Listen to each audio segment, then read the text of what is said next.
What I would encourage people to do is, absorb as much as you can, but don't try to duplicate what someone else is doing, because there's 0% chance that your situation and circumstances and luck and timing is going to line up the same way it did for somebody else.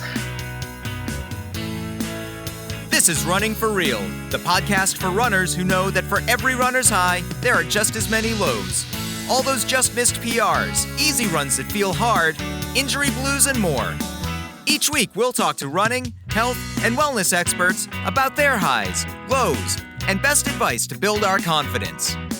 Running for Real is about being honest, being brave, and most of all, not feeling alone. And now here's our host, Tina Muir. Hello, my friends. Welcome to episode 188 of the Running for Real podcast. Thank you so much for joining me today.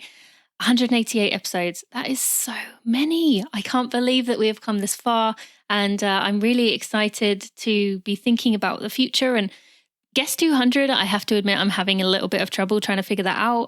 Part of me wants to go for a really big guest. But as you know, or as you can imagine, big guests are pretty hard to get hold of. That's the whole point. And I don't know if I have the time to dedicate to digging around and chasing that when I am running out of time before I am stepping away for a few months from the podcast. Although don't worry, again, as I've said a few times, you will be hearing the podcast as normal. I have recorded ahead of time, so there'll be no gaps for you, but gaps for me.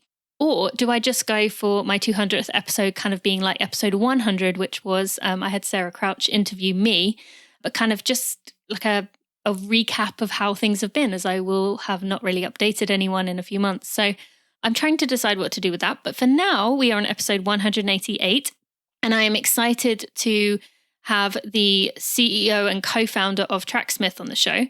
Now, you've heard me talking about how Tracksmith has stepped in to partner with me in 2020. At a time like this, I am so thankful that another brand had Ultra already, and now Tracksmith has come in to support me big time this year with the things that I'm doing, obviously partly with my running, but not just that, going beyond that. And I'm really excited to be working with this brand. But I want to warn you, this episode is not just about Tracksmith, and, it's not just one giant ad telling you about things. The story of this brand is really interesting and enjoyable. And there's a lot that I keep relating it back to us, because there's so many things in this journey that do relate to us and are kind of things that we are going through right now, or things that you're thinking about, but maybe in a different way. So I hope you will enjoy this episode with Matt Taylor. Now, as I said, Matt is the CEO and co-founder of Tracksmith, and he has spent a lot of time with Usain Bolt, which is just someone that I think most of us could only dream of spending time with. And it's pretty cool hearing about what Usain is actually like and some of the funny things that they did, which you will get to hear about in this episode. But I just wanted to kind of give you a bit of a heads up at a time that this is an episode where you're going to get to know the story of Tracksmith, and you're going to get to hear Matt say about some of the things that they aren't doing as well as they want to be doing, and how they're working on improving it. And I think that's really refreshing to hear companies saying that, look, we have to be honest. We're starting here as a small brand. We're working our way through, and we're still improving and growing. And that's how we all are as people. So I really enjoyed Matt's just honesty and approach to things. And I think you're really going to enjoy this episode too. Now, I just want to give you a reminder that the show notes today are at tinamuir.com/episode 188. And I will be also encouraging you to go look at that for many other reasons throughout the episode. But my friends, let's go thank our sponsor and be right to the episode. Thank you to Tracksmith for sponsoring this episode of the Running for Real podcast. In case this episode isn't making it clear, I am very excited to be working with this brand, and you're getting to hear all about the story of Tracksmith through Matt and his journey. Now, this journey is quite relatable to many of us, and it can resonate in different ways with us, but I really hope that it's coming across the quality of the products, the thought that goes into things, the little things that they're putting time into to make sure that it works for us runners and it's good for us runners. And you're going to hear, if you've not already heard, about the fact that you can wear these clothes multiple days in a row, multiple runs in a row, and you can get away with not washing it, which is just so nice, because I don't know about you, in the summer, I tend to find that I have to do a running wash load like once a week because I'm going through them so fast and they stink. I hate to say that, but it's true. But with Tracksmith, it's just been different, and I'm really, really enjoying that. Now, my friends, you can go to tracksmith.com/Tina Muir, and you can get 15% off using code Tina. You can also, switching this around, go to tinamuir.com/Tracksmith, and I will show you my favorite items that I have been wearing and enjoying. And so if you click on those links, it will take you right to those products so you can go get them for yourself. But thank you so much to Tracksmith for sponsoring me and supporting the Running for Real community. I hope you are falling in love with them as much as I am. Matt, thank you so much for joining me today on the Running for Real podcast. I am really excited. I wish we could be sharing this the day that we are recording this, which is the day that I announced our partnership together, Tracksmith and myself and Running for Real. But unfortunately, fortunately, I like to record ahead of time. So we are getting this done a bit early, but welcome to the podcast. Thank you. And it's, are you telling me you can't record and post on the same day? I haven't figured out that magical superpower yet. No. You don't move that quickly? No. It's, thank you for having me. And again, we're really excited about the partnership and to be able to work with you. So I'm looking forward to the conversation. Yeah. And I want to start by telling people listening that, okay, like it's very tempting when someone mentions, that a brand CEO or co-founder is coming on the show to be like, oh, this is just going to be one big ad. And I just want to promise you ahead of time, this is not going to be one big ad. Matt has a really interesting story. The brand has a really interesting story. And there's some people involved in this story that you are going to know and love very well. And you will be interested to hear how they are involved in this and just some of the little things behind this brand, which is not a giant, corporate brand, but a small company who is coming up through the ranks. And I think a lot of you will even resonate within yourself within the brand. So don't switch off yet if you're thinking this is going to be a giant ad. It is not. But yes. Okay. So Matt, let's start with you. Growing up in Pittsburgh, and something that was interesting that I was actually told by one of your team members about you when I was first learning about the brand was that you and your brother were the first generation of men in your family not to work in the coal or steel industry. And you decided pretty early on that you wanted to someday own your own business, inspired in part by your mother, but also seeing your dad lose his job. Now, this is obviously a very topical thing. A lot of people are losing jobs right now, maybe have had a dream of opening up a business. So maybe tell us what was going on in your mind all that time with having, maybe someday I can do that. And what prompted you to think, actually, maybe I could? Yeah.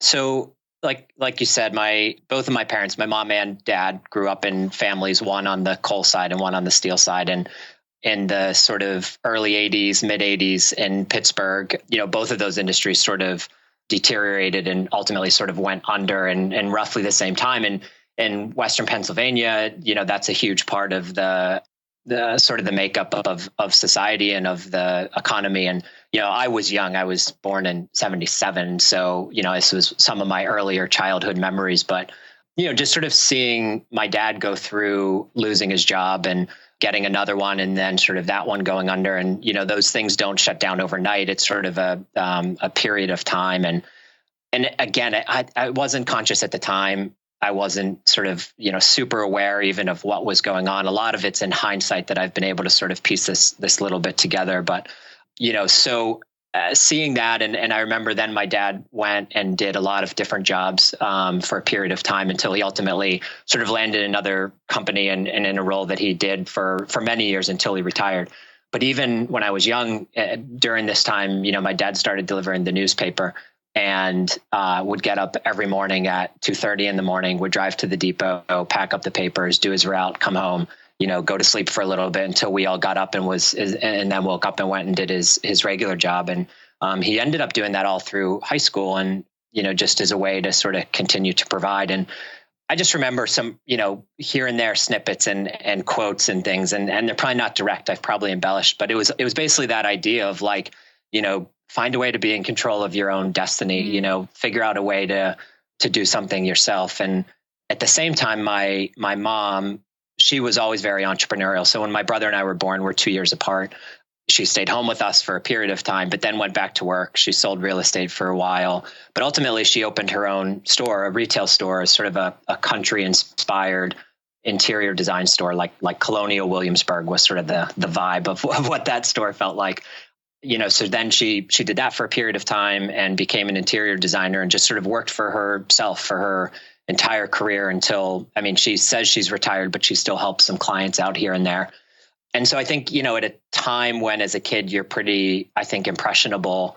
Again, it wasn't a conscious decision then of like, I'm going to be an entrepreneur, but there were some things that I think certainly led to, that desire of wanting to be able to create something on my own. And, my dad also was extremely creative, and he was actually building a lot of the furniture that my mom was selling in the store. And my brother took to that side much more than I did. So my brother is also a craftsman. He's an amazing woodworker down in Nashville, North Carolina, makes custom furniture and guitars and all types of things. And so he sort of definitely had the creator, craftsman gene. And I think I didn't get that, but I definitely got sort of the that desire to, want to do something on my own and sort of have some ownership in the outcome of something. So that was definitely very pivotal for me.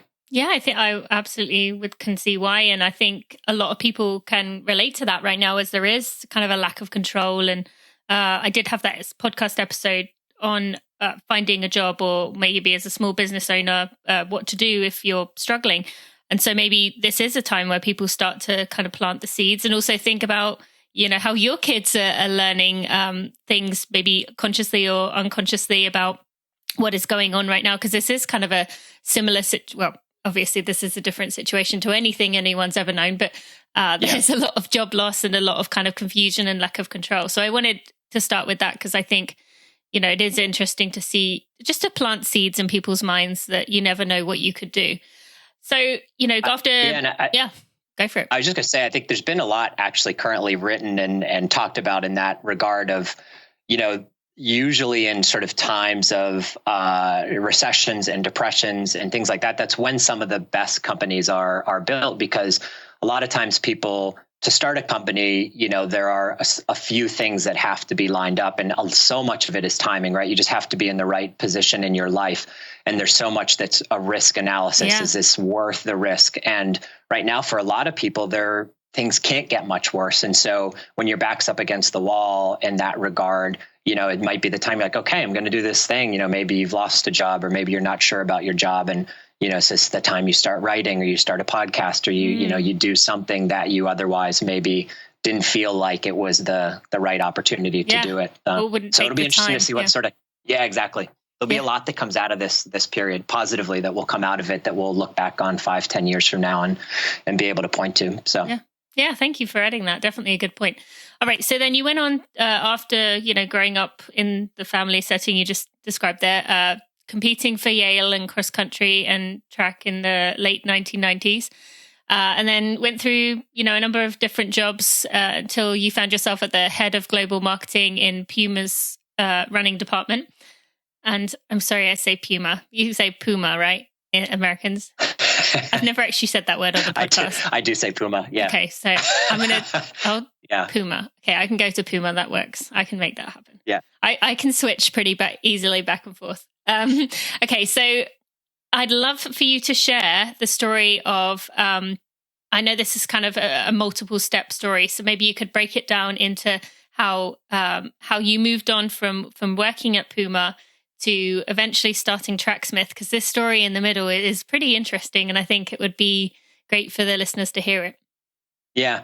So I was at Puma for a little over 4 years, and during that period, obviously at that time, so I started in 2007 and left in 2011 or beginning of 12, and Usain Bolt was obviously Puma's, probably one of the top at the time sports marketing assets. There were some other, amazing athletes on the soccer or football side, but we had Usain Bolt, and I remember probably my second week on the job, I flew down to Jamaica. That was sort of the first time I met with him. We were doing a photo shoot for a big brand campaign, and sort of relationship started there. And I spent a lot of time with him over the 4 years that I was there. a lot of trips to Jamaica, a lot of time in Europe during the track and field season. And I for sure was very lucky and had one of the front row seats to sort of his rise, which was amazing. I just feel so fortunate to have seen that. So in 2007, when Can I just, before you go any further, just tell us a little bit on the side note, what is he like?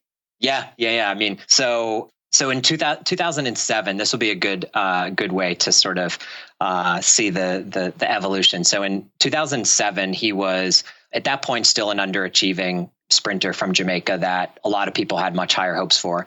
And he sort of at that point found Coach Mills, started to get his act together.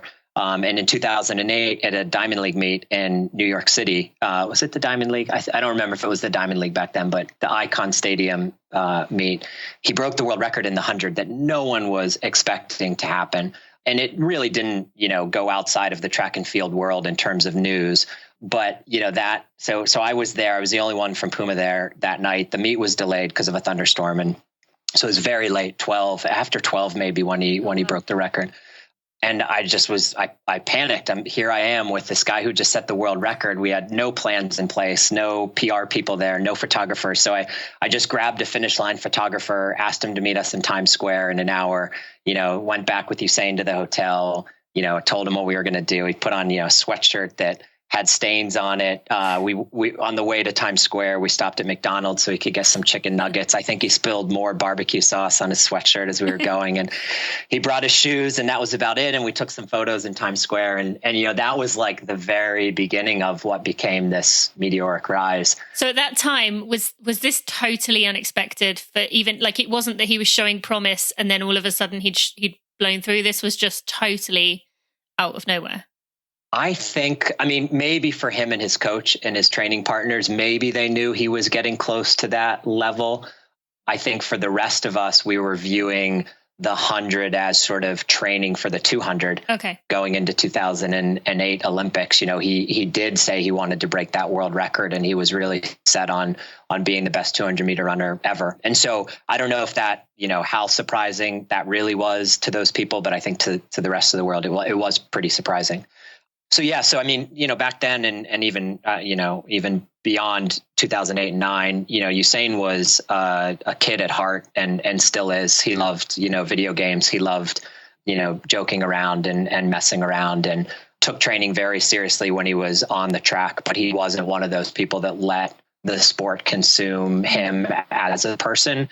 He's actually quite, I think, sort of reserved and shy early on. But I think over time, as his status grew and he was invited to go, all over the world and meet tons of people, he definitely sort of grew into that sort of superstar, persona that we all, came to see. So anyway, I was very fortunate. 2008 Olympics was the coming out party in Beijing. It was amazing. And then Berlin the next year at the World Champs, he broke the world records again.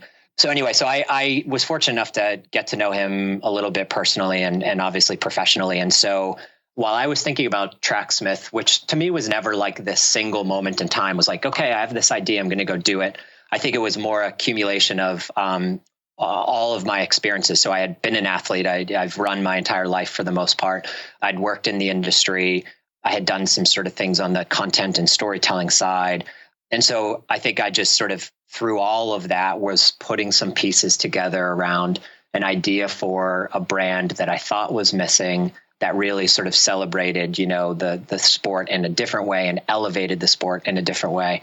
And so at the time I started thinking about everything. I literally was doing research on apparel, footwear, and accessories, but I was also looking at media and technology, even events and travel, and just trying to figure out where I thought the opportunity was to start, because it was pretty clear you couldn't just sort of create something overnight that was pretty ambitious and broad and encompassing. So what was sort of the single entry point into running and into building this brand? And so when I sort of got to the point where I felt ready to take that leap, I didn't want to just sort of, go without a paycheck for a long period of time. At the time, we had our daughter. My son wasn't born yet. My wife was working as well.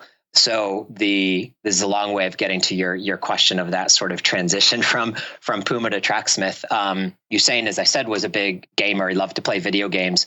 And so I talked to him about creating an iPhone game that we would launch before the 2012 Olympics, and basically met with him and sort of convinced him that we should do it, and drew up some contracts for his IP and the ability to develop the game. I went and found some game developers, and, we all got together and developed this iPhone video game. And, it was really silly, simple, fun game, but because of who he was and because of the Olympic stage in 2012, the game did really well. It got to number one in the iTunes charts in a lot of countries.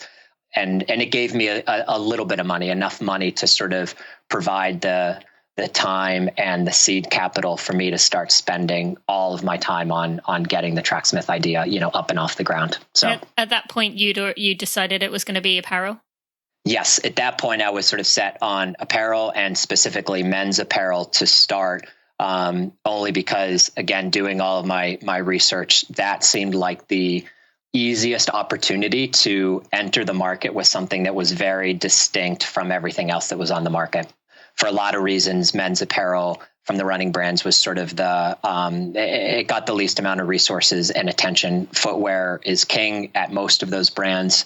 Women's apparel became much more competitive with Lululemon and Athleta, and that forced a lot of resources at the running brands to go to women's apparel. But men's apparel was just sort of, it really was an afterthought. And so everything at the time, 2009, 10, 11, it all looked the same. It was all using the same materials. If you took the logos off of most of the garments, you would have no idea sort of whose product belonged to whom. Other than, Nike has always had amazing brand DNA and design language. But, it was that to me was sort of the opportunity to, with limited resources and team and everything else, to sort of come in and establish the brand.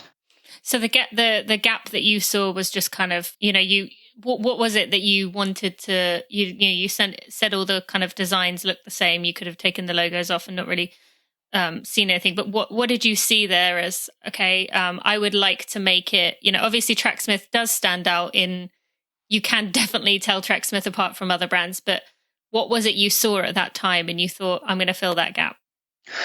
There were a few things. It wasn't all about the product, actually. I mean, the product was one piece of it. And so definitely sort of stylistically and design-wise, at the time, the landscape was very neon, bright, a lot of just little like contrasting details to make something look more performance and technical than it really was. And so just wanted, the test was like, we did this with a few people. We would look at their clothes that they wore every day and then look at their running clothes and either lay them out on the bed or look at their closet and hang the running clothes next to everything else. And there's such a difference between how you dressed in the rest of your life and what you wore to go out for a run, mainly around color palette. That was the huge difference. And so, just stylistically, we wanted something that was a bit more understated, wasn't so showy, didn't make you sort of, it wasn't about standing out through the apparel that you were wearing.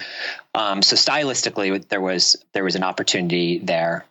The other one was sort of culturally. I grew up a big fan of the sport, but it was hard to be a fan of the sport, and it had gotten harder and harder and harder. I remember as a kid, Runner's World would have athletes on the cover, even Sports Illustrated and as a really young child, I can remember Sports Illustrated as well covering the sport of track and field.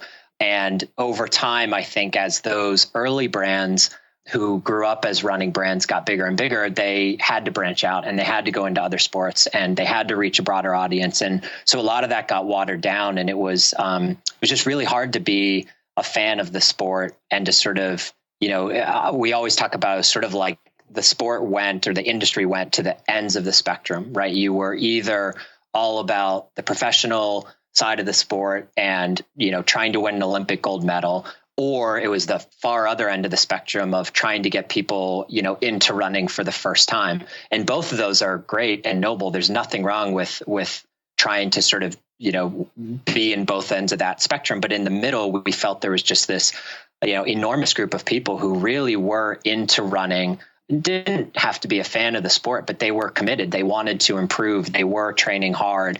They didn't have desires to be Olympians, but they were beyond just sort of, 2-time or 3-time a week runners who were maybe doing it more for health and wellness reasons, not to become faster runners. So there was a huge cultural gap that I think existed as well.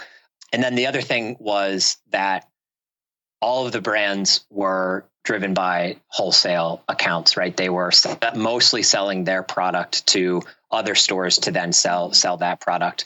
And there's been a lot talked about and written about the sort of direct to consumer, era that we've lived in. Warby Parker, Bonobos, those are the poster childs of the movement. And a lot of that early on was, by cutting out the middleman, we're going to give you the same product at a cheaper price because we're not giving 50% to Dick's Sporting Goods or, your local running store. And that obviously wasn't the case for Warby and Bonobos, but you know what I mean? It was that idea of cutting out the wholesale margin and selling it directly.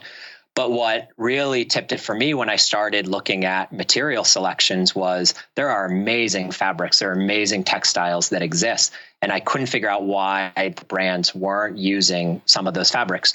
And when you sort of really dug into it, the reason is because they're expensive. They're more expensive than what's in the garments today. And to be able to sell them into a sporting goods store or a local running store, it would put the price points way beyond what the market would bear. So we said, okay, what about, instead of taking that wholesale margin and just bringing the price way down and being cheaper than everything on the market, what if we invested that wholesale margin into better raw materials and make an objectively better product? And so, we are on the premium end of the price spectrum, but we stand behind the value that you get out of that product any day of the week. And so those things combined formed what I saw as sort of the opportunity to do something that I thought was not only different, but sustainable long term and the foundation for what could be hopefully a 20, 50, 100-year running brand. Yeah. And I will go on to talk about the quality and the materials and the things about the clothing itself in just a minute. But before I go on to that, there's a lot of people out there right now who are listening to this, and they're probably, you've given me the okay to bring this up. The brand Tracksmith in general, by most of the running community, despite what you said, would have been maybe seen as, well, that's not for me. That's for fast runners. You yourself, a 240 marathoner, a 410 miler. There's 4 to 5 hour marathoners out there. There's 25-minute 5K runners out there who are thinking, that brand isn't for me. It's too competitive. It's for sub-elites. It's for people who are Boston qualifiers. I'm not that person. And especially because, there was an outside online article that I think it was called like unapologetic elitism or something like that. And it talked about most runners at Tracksmith being these slender youths. But now you are wanting to show that you are more than that. And you said you wanted to hit that whole middle area of people, or not maybe the entire thing, but you want to go beyond the people who are competitive. So I just want you to kind of explain why this is not, even though the image of Tracksmith initially may have been kind of elitist and you were in some ways okay with that, you are going beyond that and what you're doing to go beyond that for the listeners who are thinking, okay, but I'm not an extra small 3-hour marathoner who is going to be, chasing an Olympic trials qualifier time for the next Olympic round. What would you say there? Yeah. So, to start, a brand has to start somewhere, right? And your resources are so limited in the beginning.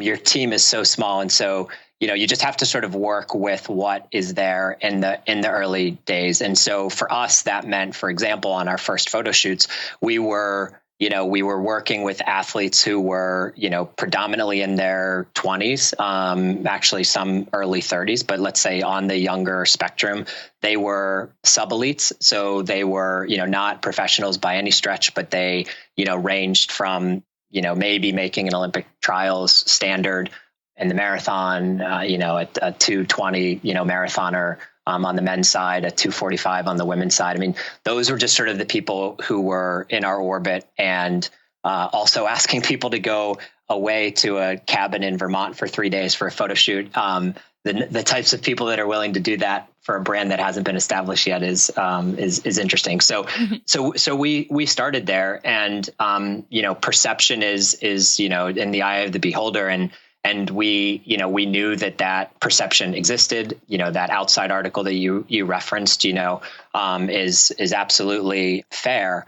What we've always talked about internally, and really has been a belief from the beginning, this isn't a change in how we're approaching it, is we always talk about sort of the psychographic profile that we're interested in as a brand. And it has nothing to do with how fast you are, how many miles you've run, how many races you've run, how many medals you've collected. It's purely when you make that decision as a runner, going from like, I run to I am a runner, right? You transition from I am doing this thing and I want to get faster. I want to push myself. I want to see how far I can sort of push my body and my mind to become not only a better runner, but a better person, a better human being. And if that's the criticism, that we like that mindset, I think that floating through life without goals and sort of doing things is not as rewarding as having goals and potentially failing at them. And so for us, it's always been, again, about that desire, and we aren't for everybody, and we're okay with that, because I don't think we can be for everybody and still do the things that we do and we believe in. So I will say that we are for anybody that is running and committed to running and passionate about running and wants to get better. Because once you make that decision, it takes you on a different journey than if you're someone who just sort of goes to the gym and maybe hops on the treadmill. And again, there's absolutely nothing wrong with that, but with limited resources and attention, that's just not an area of focus for us as a brand. Yeah. And thank you for explaining that and for being open to discuss that, because as I kind of said to you before we started recording, it could be very easy for someone like you in your situation to kind of get defensive and say, no, that's not, you got it all wrong. And we didn't do that. And especially, as you said, all along, it hasn't been that you've been meaning to say, we're not catering to a certain speed. That just, as you said, is where you had to begin.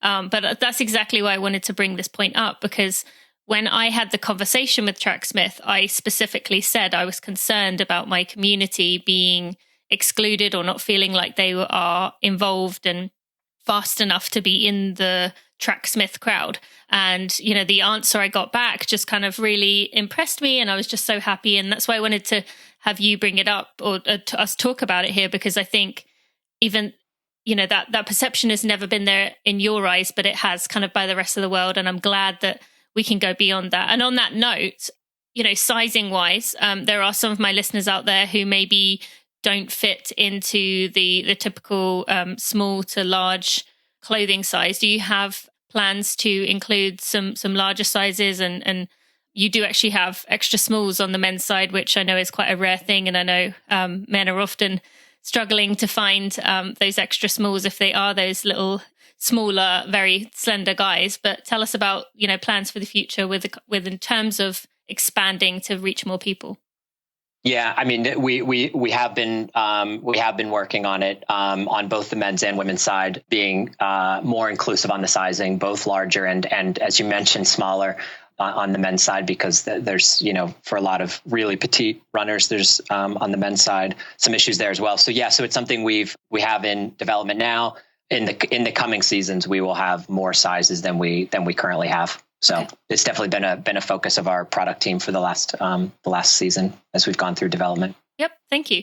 All right. So, another thing I found that was interesting is that, I can't remember if it was you somewhere on your website or somewhere, someone in the team that said this, but, there's a distinction between pro runners and dedicated amateurs. That pro runners, and I know this from my own experience, get, tons of free stuff. You're constantly, race shirts. I would never, or very rarely do anything with them because I had too much other stuff to be using. But so it's very tempting to just every season to be like, oh, I'm going to give these away or, pass them down. But one of the things that you at Tracksmith really want to focus on is that you want your clothes to be of a quality that can handle hundreds of washes and keep their quality, keep the same kind of integrity that they had all along. And I have to say, like when I first saw the products in the store in 2019, when I went to your flagship store, I was surprised with the quality. As you mentioned earlier, it was definitely a different material to anything I'd ever felt. And even when you look at some of the clothes, they kind of look a bit like the other materials that companies might use, to make a cheap product, or those products that you said, may look nice, but they don't last very well. So, but it was clear that the quality was so good. And I remember putting, especially the shorts, under my fingers and being like, wow, like that feels really nice. So tell us about that aspect and why that's important to you. And we know as runners, it is important to us to allow clothes to handle hundreds of washes, but we've kind of been so used to clothes breaking down so easily that we almost have given up trying to find that. Yeah. I mean, like I mentioned before, that was to me like that was one of the aha moments as I was starting to go through that process. And once you sort of get into that world of on the textile side, you realize that there are some amazing fabrics. And I think there's sort of this a misnomer that you need these huge R&D budgets to create amazing apparel. The reality is it's the textile mills themselves that are doing a lot of the R&D, and they've been producing, fabrics and other raw materials that are amazing. But in our particular industry, because of the pricing, a lot of times they don't get used. So you might see them in, for example, we use a few fabrics in the line that come from Switzerland, and the mill that we work with there, they do a lot in sort of equestrian and sort of some of these more outdoorsy sports, but you don't see it in running. You don't see that fabric from that mill being used in anything in running, but it's amazing. The quality is so good. They're like the masters of performance textiles. It's just really, really nice fabric. So yeah, I mean, it's important from a durability perspective, but not every fabric is going to last forever. I mean, you really have to design for the functional end use, but when possible, those are the things that we're looking at is, durability. Odor resistance is a big one. So that's why we use a lot of merino wool. I think, the photo you used today with the Brighton base layer, that's a merino blend. And that base layer is, it's amazing. I know I'm biased, but literally everyone on the Tracksmith team, you can always tell what products really are checking when everyone on the team in the office is wearing the same thing, and the Brighton base layer is everybody's favorite product. You can wear it multiple times. You don't have to wash it. It dries, you run in the morning, you hang it up, it dries by the next day. It doesn't smell. It doesn't retain odor, maybe 2 weeks, 3 weeks, and then you throw it in the wash. And so there's also something there where washing less frequently also makes something last longer. So a very traditional dry fit, poly tech tee, it's going to break down in the wash relatively quickly. And you have to wash it a lot because that particular fabric and yarn structure just retains odor. Even if you put an antimicrobial treatment on it, it does a little bit, but it's not going to really resist. And so we look at sort of all of those different needs and desires, and try to find fabrics that work specifically for what we're trying to accomplish. And not everything, we don't want to be a merino brand. We don't want to be this type of brand. So we do choose from a broad spectrum. We have, a lot of merino. We do have a lot of polyester, nylon, synthetic fibers because they work extremely well for certain things. We do a lot of, cotton and cotton blends as well, because the reality is, you can, if it's, 50 degrees and you're running 30 minutes, a cotton t-shirt works just fine, and that's a product that literally can be washed and worn hundreds of times, and maybe something you would, hand down, or your kids would raid your closet, when they're off to college and steal that old, sort of race tee, cotton race tee. So yeah, it runs the gamut, but definitely a big focus of the team. Yeah. Thank you. And are some of the items still made in Massachusetts? Yeah. Tell us about that. Yeah, a few are. When we started, we made everything in Massachusetts and New York City because we wanted to be really close to the factories and wanted to be able to sort of be a part of the process. The unfortunate reality is that although there are some things that you can manufacture in the U.S., very technical performance products are very, very difficult to do here. And we ran into a lot of challenges early on and a lot of quality issues early on. And so the things that we felt comfortable continuing to produce here, we do, but we've also since moved our supply chain. It's very diverse. We're in North America, Europe, and Asia, both in terms of factories and sourcing raw materials. And so we've kind of, as the company and the product range grew, we sort of looked for partners who were very good at specific things. So, for example, that Brighton base layer, it's a seamless factory that we use that's very innovative and we're very willing to work on unique fiber blends and unique engineered patterns into the materials. And so that's where we do all of our seamless stuff. And, another factory that's very good with stretch wovens, which are, a difficult fabric for a lot of factories to use just because of the hand of the fabric as you put it through the machines. So we have a factory that's, very, very good at doing that. And so yeah, it's diversified quite a bit as we've grown. Hey friends, just a quick note to say that I know this has been a tough year. This has been tough for all of us. There is so much going on. There is so much we can't control. But I wanted to let you know that I've created a few things to help us get through this tough time. Now, if you are someone who has a fear of losing your job, you have lost your job, maybe you're a college grad coming out thinking, how am I going to get a job? Or maybe, as I know many of you are just someone who knows someone in that situation and it's hurting your heart to know that you can't do anything. Well, I created this guide for runners, which is going to be giving you advice from a psychiatrist, kind of on the psychological side of things, how we can handle this tough time, all those situations I mentioned. I've turned it into a 20-page guide and podcast interview. The podcast interview you'd hopefully listen to, but there is also a guide to go with it. Now, with that guide, I also included 20 other runners' advice for getting through these tough times if they have lost a job, and many of them have lost jobs, what they've learned from that experience, and I wanted to give you a way of accessing it. So if you go to tinamuir.com/job guide, that's tinamuir.com/job guide, you can get that free download to go check out, to read. If you are in that situation, I hope it will help you. And on that note, if you are a small business owner, I created a second guide, which is just for small business owners. In the second part of that podcast episode, the special report you may have heard a few weeks ago, I interviewed Ali Worthington, and she gave us lots of really helpful advice for getting through this time as a small business. But I also created a small business guide, which not only includes Ali's advice transcribed, but I also created a worksheet for you to go use to help you kind of navigate where to go next. So you can go to tinamuir.com/small business. That's tinamuir.com/small business to go find out more. So, for example, that Brighton base layer, it's a seamless factory that we use that's very innovative and we're very willing to work on unique fiber blends and unique engineered patterns into the materials. And so that's where we do all of our seamless stuff. And, another factory that's very good with stretch wovens, which are, a difficult fabric for a lot of factories to use just because of the hand of the fabric as you put it through the machines. So we have a factory that's, very, very good at doing that. And so yeah, it's diversified quite a bit as we've grown. And are you doing anything to kind of make sure we hear a lot of negativity about, particularly in Asia, the treatment of employees, about the environmental impact? Have you taken steps to kind of vet out people and companies that you feel like you can trust with that aspect? Yeah, we do. And we work with a lot of factories that are working with the bigger brands in our space.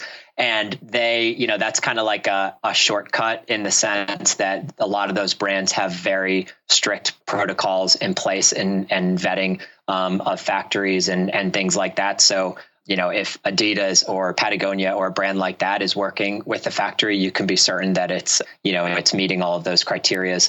On the sustainability side, it's something that we talk about a lot internally. And my position has been, we do all of the things that we can as a brand, as a small brand, but we don't put it front and center because we're not 100% there yet. We're moving as much as we can to recycled yarns. We're doing a lot of Blue Sign fabrics that we use are Blue Sign certified, which is sort of the leader in sustainable textile manufacturing practices, how they use water, wastewater, dyeing process, and all of that.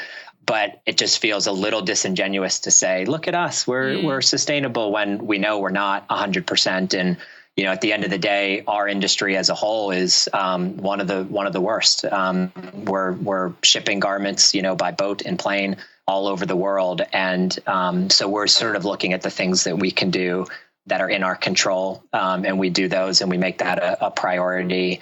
So that's been a focus. But it's, yes, there are factories and textile partners that we have gravitated towards because of that. And then we just sort of make it a focus internally as well. Mm-hmm. Well, I'm glad to hear you specifically mentioned Patagonia, because I know they in particular are very, very, very stringent about who they will work with. So that is a reassuring sign. And, the whole point we mentioned a few minutes ago about quality and being able to rewear things, making them last longer by not washing them, helps to save water as well. So there's all the quality aspect in itself kind of, to some extent cuts down on individual impact, even if, as you said, the rest of the chain is a bit more difficult to kind of get the big changes implemented. So let's switch gears and kind of talk about some of the programs that Tracksmith has done to support runners.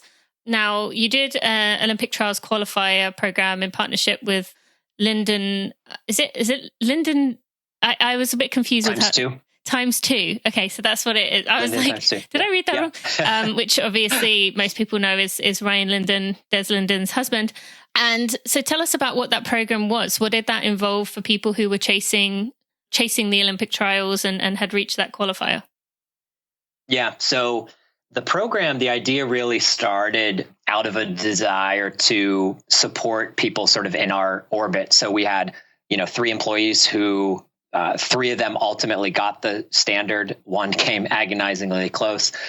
We had some athletes that we had worked with on our photo shoots who either had or were chasing the standard. And so it sort of was one of those ideas that, percolated for a while internally and sort of had an informal beginning and then formalized. And formalized was basically anyone that had the standard for the Olympic Trials Marathon was eligible to join the program, and joining the program gave you a quarterly gear stipend, so you could buy, whatever you wanted from Tracksmith, and also a quarterly shipment of coffee from Linden Times 2. And we knew it was, relative to what the elites were getting, very minor. But what happened to this particular Olympic cycle in the marathon, as we all know now, is that it was crazy, right? There were so many athletes that were able to get the standard this year. And especially on the women's side, there were, I forget the number, 500 plus women on the starting line in Atlanta, which is amazing. And so you had a lot of athletes who were there with, zero support at all. And so what we assumed would be a very small program to support a dozen or 2. We thought if we got to 30, maybe 50 athletes, it'd be great. And it just grew and grew and grew. And as the next marathon cycle went through, CIM or grandmas or, whatever, Chicago, we just saw a bunch of new people sort of, apply and be in the program.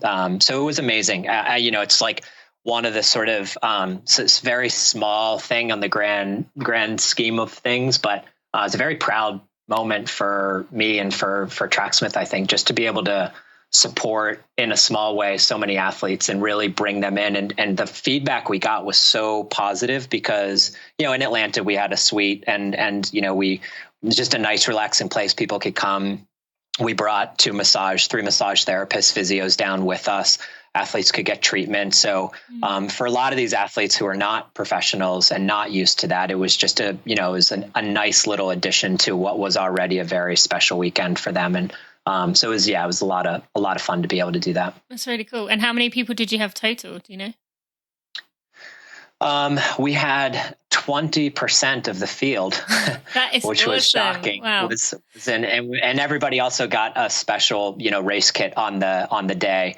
So it was, it was amazing to see that much Tracksmith on the course. So that had to mean you had more jerseys than anyone else out there, because even if someone was running most people are going to default to a certain brand, but even they would have so many different styles and things that you could be wearing. So sure, you'd have to have the biggest percentage. We did. That's yeah. So it was, so it was amazing. Awesome. All right. So, you've made it very clear that you, Tracksmith, your whole team kind of thinks outside the box when it comes to things for runners, really thinks about what is missing, what could we be doing, how can we make things better, how can we reach out to more people and just find spaces. Why is that important to you? And then your team that you've managed to bring in, who are, from what my experience of working with people, are very, very good at thinking and creating and just being a part of this movement that wants to make the running community even better than it already is? So, I think that was a huge motivation for me in the beginning, was such a strong desire to do it differently than what everyone else was doing. I mean, it just felt, the industry as a whole felt so homogenous. Everything felt the same, the way people were marketing, what they were doing. It was just like everyone had the playbook, everyone followed the playbook. And I did work in the industry, but not for a super long period of time. And before I went to Puma, I did some things that were a little bit more entrepreneurial on the sort of content creation and storytelling side. And, our mix of people on the team now is, some sort of from outside the industry and some from the industry. And it's a nice mix that provides a really healthy tension of thinking, how can we do things differently? And, again, the fact that I don't want to say it's easy, because it's not, or everyone would do it. But the fact that we aren't driven by the wholesale sort of side of our business, and sort of just our calendars and stuff are built around that. The fact that we, just like everyone before 2014, everyone just went to the expo, the Marathon Expo. You got a booth and you sold your products at the expo. And, I still remember that first Boston we did, 2015. We had launched at the end of the prior year.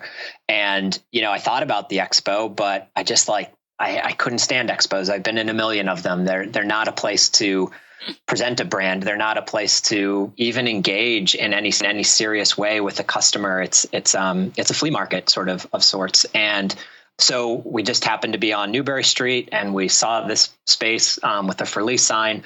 Called the landlord, said, can I just use this space for a week? And he laughed and said, no way. A week later, still the for lease sign. 2 weeks later, still the for lease sign. So I called again and I said, are you sure? It's just here's what we want to do. Here's why we want to do it. And he said, sure. And so, it was in a way like a mini coming out party for Tracksmith, because it was the first time people got to experience the brand in person. But we just created this really unique experience on Newbury Street, which now is actually ironically our store and our office. We did that pop-up. The building, we didn't stay there. We went back to our little office and not having a retail store. But then when we were ready to open an actual retail store, the space was available. So we took it. So it's kind of has a little bit of history for us, but so cool. So I think, when you remove those constraints of what people just expect that you're supposed to do as a running brand, it really frees up sort of the thinking and the creativity. So yeah, and I think you've kind of proved that, and I think everyone listening can apply that to their own lives. I mean, there's so many things that we kind of go through the motions. We assume that's how things are. We just kind of get on with it, and if you start to challenge those boundaries and challenge and think, why is this that way? Or why do I put up with this frustration? And see if you can find a way around it. You never know, a business could come from it. But even if not that, you could find an alternate solution that someone else has thought of that might work better for you than what you're currently using. So I think it kind of represents a lot as well, which is pretty cool. And just tell us, or tell the listeners, I've mentioned it on a few of the ads so far, but you mentioned about that store of yours, but you don't use the entire space for always selling your clothes. You've made part of it into the track house, which is just such a cool thing when you could be using that entire retail space all the time for putting your own stuff out there, but you've instead decided to make it into this community space. Tell us a bit about that.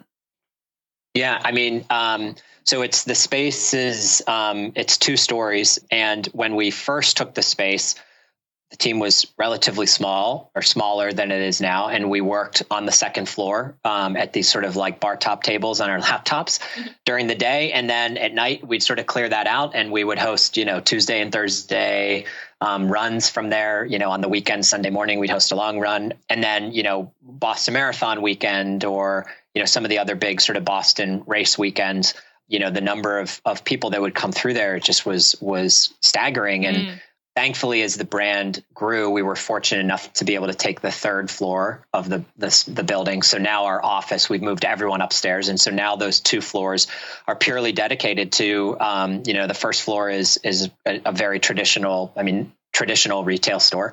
That's where all of our product is displayed and where you check out. And then the second floor has really evolved over time. So we have a sort of big space that is, it's a lounge. We have nice seating. We have a big screen TV that can show, track and road races and whatever's going on. In the back, there's sort of a bar area where, we'll serve on Sundays. That's where we serve pancakes and coffee after our long runs. During Boston Marathon, we literally turn it into a bar. We sort of recreate the Elliott Lounge. That's where Ryan and Des will do Linden Times 2 coffee from there in the mornings. We brought in a amazing sort of chiropractor, physio, wellness in motion. They have a space now, treatment room in the back corner. So people are constantly coming through for appointments there.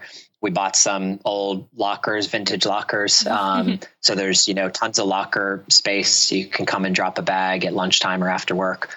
Normatec boots, rolling foam rollers, stretching mats, everything. So it really is just a space dedicated to, to the runners, to the community, to be able to come in and get what they might need as a runner. Great. So yeah, and I absolutely loved it. It was where I first interacted with you, with the brand, and from what I've heard, you seeing how many people showed up to that day was also what kind of tagged you guys into me. So I appreciate that situation for so many reasons. Okay. So is there anything else you want to tell people? It doesn't have to be about Tracksmith in general. We've obviously talked about kind of the story a lot, but just about kind of chasing something that seems like it's something doesn't feel right, or something is bothering you about an industry or about a product that you have an idea for. You think, oh, I wish someone would come up with this, but you think, oh, it's not me. I don't have the experience. I don't have the money. I don't have whatever it may be. What would you say to that person, just to wrap up here?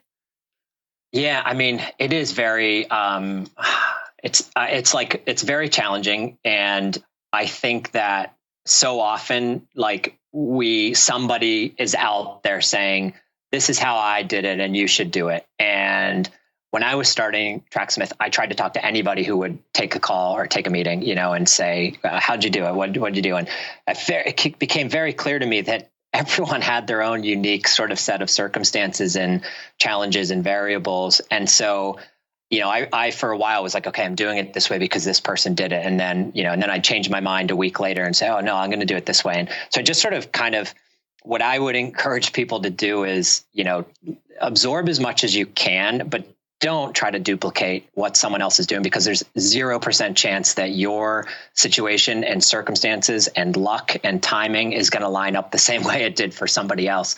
So you just sort of have to be flexible, start down a road, have a vision, but be open to changing and be open to new ideas and be open to new people maybe coming into the process. I feel like the thing that doesn't get talked about at all when people have these, how'd you do it? How'd you build this? So much of it is luck and timing. It's just, it really is.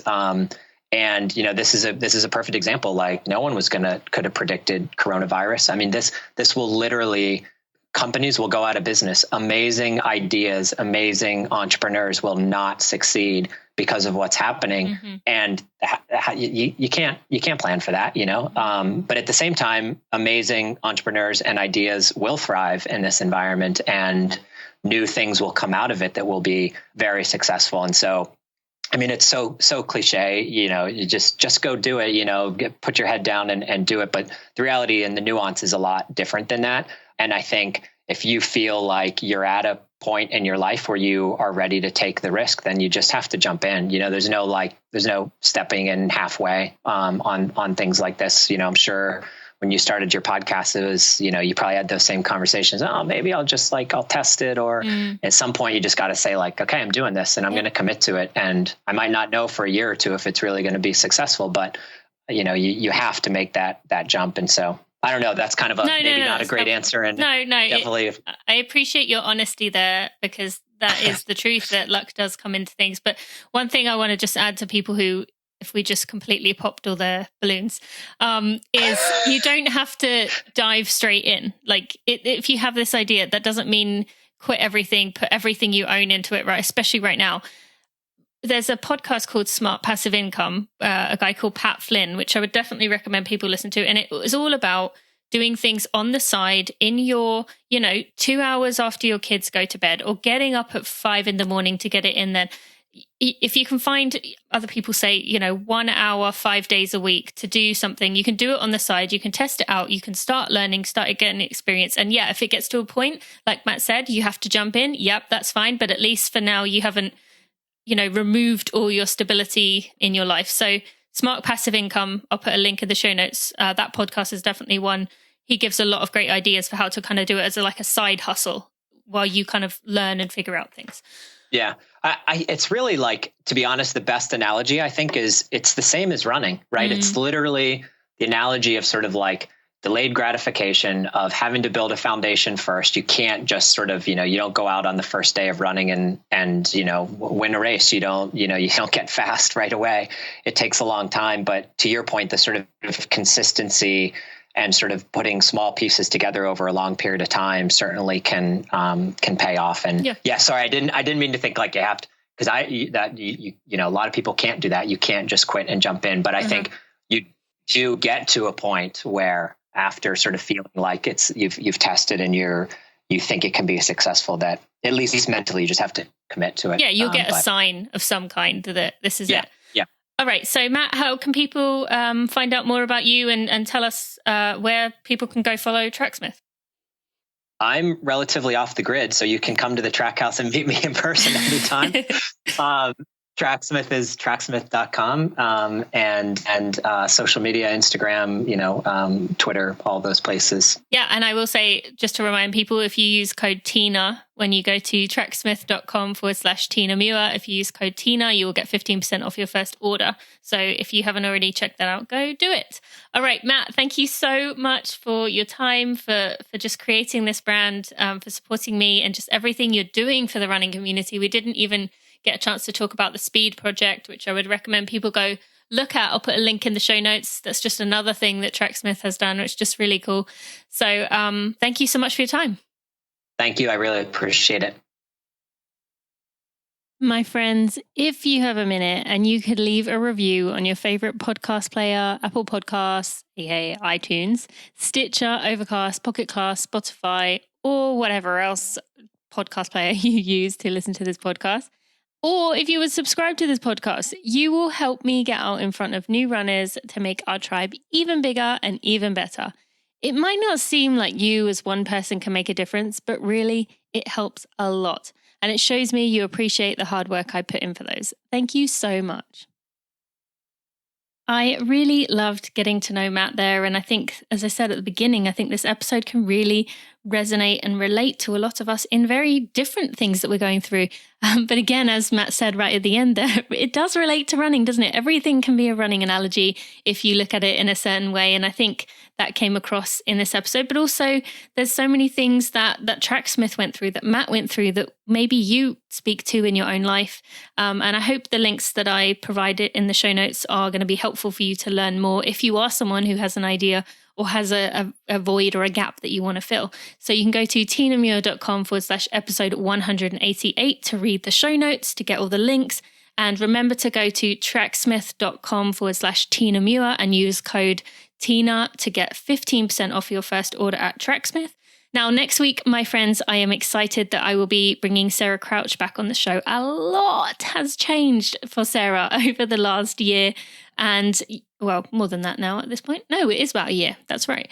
A lot has changed for Sarah in the last year. You're going to hear about her breaking her femur during the Boston Marathon, her recovery from that injury and how it definitely was not smooth, how she is now pregnant and kind of thinking about the next steps in her journey. And Sarah, as always, is honest and open with us.